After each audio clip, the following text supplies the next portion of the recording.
Chapter 5, Lesson 3b. We're simplifying algebraic expressions using now the properties of operations, okay? And that's your learning targets, the same as yesterday, is I can identify and use mathematical properties to simplify algebraic expressions, okay? So to solve these type of things, we're going to solve algebraic expressions using mathematical properties.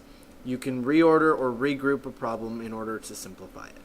Okay, so let's do a few examples here. And example 1 says that Cicely went shopping one day and bought a shirt that was $18, sunglasses that were $14, a pair of jeans that were $22, and some shoes for $26. Use mental math to find the total cost before tax. So the first thing I'm going to do is I'm going to order out what we're buying here, what Cicely's buying. So she has $18 for the shirt, $14 for sunglasses, $22 for jeans, and some shoes for $26. Okay. So in order to reorder this and rework the problem just to make it a little easier, I'm going to notice here that 18 and 22, the 8 and the 2 are going to give me a even number that ends in 0, and same with 4 and 6. So I'm going to go ahead and reorder these, and I'm going to say 18 plus 22 plus 14 plus 26. That's the way that I'm going to reorder it, and I can do that because of the commutative property of addition.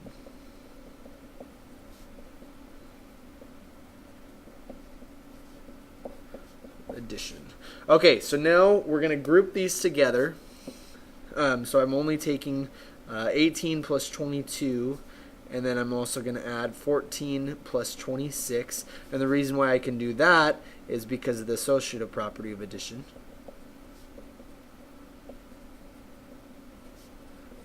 All right, and now I'm just gonna add 18 plus 22. Well, that's gonna be 40, and 14 plus 26. Whoa, that's gonna be 40 as well. And we end up knowing that that's gonna just be 80. Okay, and how I did this is I added, and over here we simplified. And that's how I know exactly what to do. So what we end up seeing here is that Cicely's day of shopping, she spent $80. And if she thinks I'm going to pay for that, she's got another thing in mind. Luckily, she's not quite there yet. All right, but now example 2 here, we are going to simplify this expression m times 11 in parentheses times m, and we're going to make it a little bit easier for us to solve. So to do that, I'm going to reorder this expression just to make it a little bit easier on myself.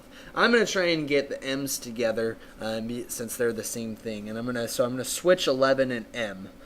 So it's going to be 11 times m times m, and I know I can do that because the commutative property of multiplication.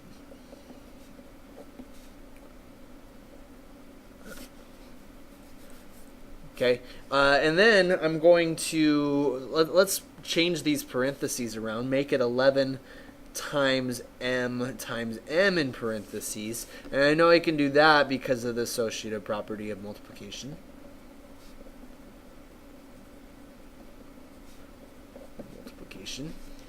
Okay, and then I can just simplify this, right? M times m, I know that I can simplify that, and this may be a little bit new for you guys, but m times m, we know that's the same as m squared. Okay, and that is simplified, and there's nothing further that we can do to this problem because we do not know what m is. If we were given a value for m, we would be able to evaluate this expression, but we don't know, so we have simplified the expression as far as we can go. And that's all we can do. So that is it. That's all you're doing today. Enjoy, have fun, peace.